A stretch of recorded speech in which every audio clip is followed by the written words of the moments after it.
আসসালামু আলাইকুম। কয়েকদিন বৃষ্টির কারণে আসলে ঠিক মতো ভিডিও করা হয়নি, আর আবহাওয়াটাও কেমন জানি বৈরী আবহাওয়া ছিল। তবে বৃষ্টির মধ্যে আমার ভালোই লাগে, বৃষ্টিতে আমার ভালো লাগে আর কি। আর এখন তো রোদ, সারাদিনই একটু টুকটাক রোদ ছিল আর কি।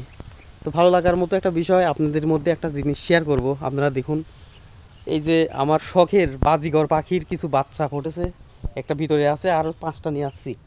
এই যে দেখুন কত সুন্দর, এই হলে সবার বড় এটা বাচ্চা। মানে এদের জন্ম খাঁচার মধ্যে, মৃত্যু পর্যন্ত খাঁচার মধ্যেই থাকে আর কি। এরা যদি বাইরে যায় তাহলে আর এদেরকে টিকে রাখার আর কোনো ক্ষমতা নাই, কারণ এরা প্রকৃতির সাথে যুদ্ধ করে বাঁচার মতো ক্ষমতা এদের নাই। কারণ এরা এভাবেই খাঁচার মধ্যেই বড় হয়, খাঁচার মধ্যেই এরা এভাবেই বেড়ে ওঠে আর কি।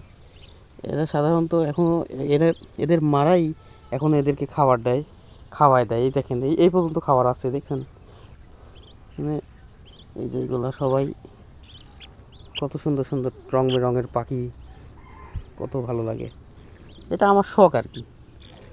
এই যে এটি সবার ছোট এটা, এই সবাই ঘুরে বেড়াচ্ছে। মানে এই প্রথম খাঁচা থেকে বের করলাম।